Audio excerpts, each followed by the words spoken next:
Hello, class. When we use electronic devices, there may be a sudden accident. While we encounter such a situation, what should we do? Today, we will learn electrical safety and emergency treatment of electric shock and master relevant skills and knowledge so as to respond to such an emergency situation calmly. First, let's learn something about knowledge of safe use of electricity. Never close to high voltage charged body. No contact with low voltage charged body. Don't flip light switch with wet hands. Insert or pull out the plug. Installing and repairing electrical appliances are suggested to wear insulated shoes and stand on an insulator. At the same time, cut off the power supply. It is forbidden to use copper wire instead of fuse. It is also forbidden to use rubber instead of insulating tape.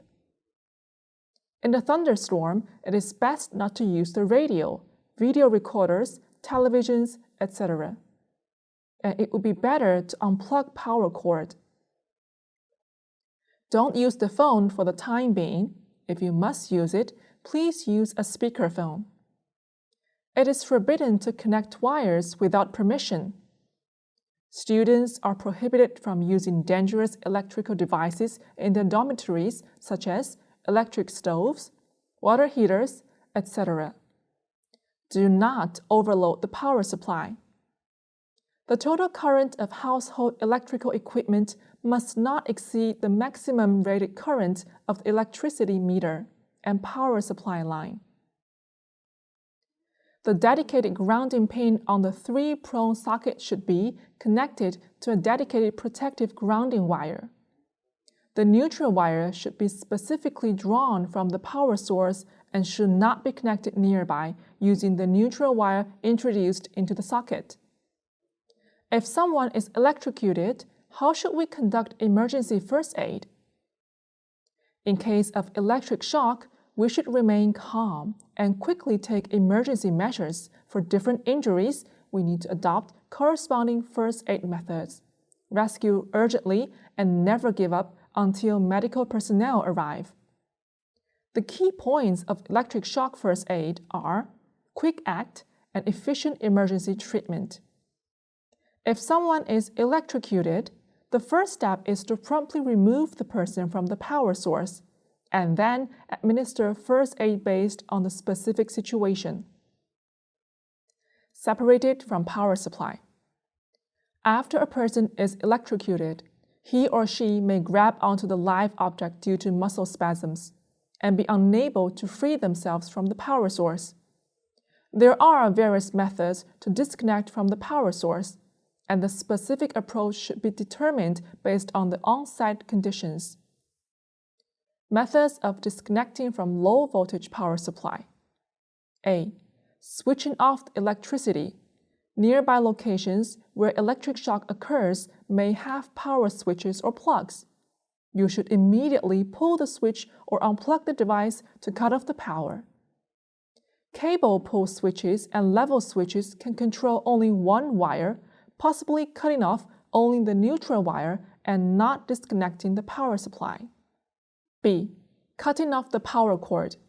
If you can't immediately find a power switch or plug, you can use electrician's insulated pliers or a dry wooden handled shovel, axe, etc. to cut the wires and disconnect the power. When cutting the wires, it should be done one phase at a time. And when cutting the sheathed wires, precautions should be taken to prevent short-circuiting and arc flash currents that can harm individuals. C. Using insulated items to disconnect from the power source. When the electric wire or charged object falls on a person who is electrocuted or is pressed against their body, dry clothing, gloves, ropes, wooden borders, wooden sticks, and other insulating items can be used as rescue tools. Use these insulating items to lift the electric wire or pull the electrocuted person away, allowing them to disconnect from the power source. Method of disconnecting from high voltage power supply. 1. Switching off electricity. In the event of a high voltage electric shock, the power must be immediately cut off by pulling the circuit breaker to rescue the person. If the electric shock occurs inside a high voltage distribution room, the circuit breaker must be opened promptly. If the electric shock happens outside the high voltage distribution room, the personnel on duty shall be informed immediately to initiate an emergency power shutdown, then report to the higher authorities right away. 2. Short circuit method. When unable to notify for a power cutoff, one can resort to short-circuiting the circuit by throwing a metal conductor to trigger the protection device to act and cut off the power source. 3. Method of escaping step voltage. When encountering an electric shock due to step voltage, one can follow the above-mentioned methods to disconnect the power supply. Alternatively, rescue personnel can wear insulated boots or run with one foot on the ground to quickly reach the person affected by the electric shock. Then, they should then press closely against the head or feet of the individual, dragging him to lie on the surface at the same electrical potential. This allows for on-site recuperation or emergency treatment. Once the victim is separated from the power source, how should we proceed? For those who get an electric shock, the responses varies depending on the condition of the person who has been electrocuted. 1. Conscious individuals after electric shock. Ensure there is someone dedicated to caring for and observing the person. Only when the situation has stabilized, they should resume normal activities. Mildly unconscious or those with weak breathing, for such cases, acupuncture or pressure on acupuncture points such as Renzhong, between the nose and upper lip, and Yongquan, located on the sole of the foot, can be administered. Promptly transport the extricated person to the hospital for further medical treatment. 2. For individuals without breathing, but with a heartbeat after an electric shock, immediate application of mouth-to-mouth artificial respiration is necessary. For those with breathing but no heartbeat, prompt initiation of chest compression using the hands is required for resuscitation. 3. If the person who suffered an electric shock has both a stopped heartbeat and breathing, simultaneous administration of cardiopulmonary resuscitation (CPR) measures is essential for rescue. Prone back pressure artificial respiration. The rescued person lies face down, with the head turned to one side and one arm bent, cushioned under the head. The rescuer, with legs apart, kneels on both sides of the patient's thighs. Both arms are extended, palms placed on the patient's back, thumbs near the spine, and the forefingers pressed outward, closely following the rib cage. Using the body weight, the rescuer applies pressure to the patient's back. Subsequently, the rescuer leans backward, relaxing both hands to allow the patient's chest to naturally expand. Facilitating the entry of air into the lungs, repeat the procedure as described above at a rate of 16 to 20 times per minute. Supine chest compression.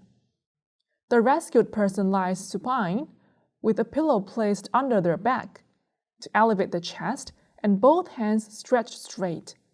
With the head turned to one side, the rescuer, with legs apart, kneels on both sides of the patient's thighs. Facing the patient's head, the palms of both hands are placed on the patient's chest, with the thumbs pointing upwards and the forefingers spread naturally, applying pressure to the patient's chest. This action compresses the air out of the lungs. The rescuer then releases the pressure, allowing the patient's chest to naturally expand, facilitating the entry of air into the lungs.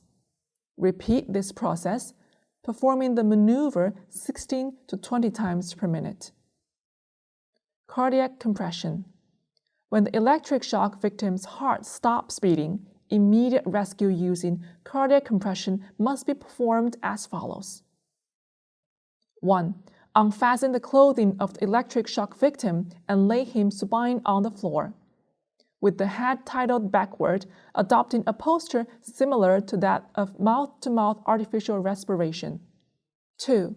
The rescuer kneels on both sides of the victim's waist, hands stacked together and the base of the palms placed on the victim's chest, just above the lower third of the sternum.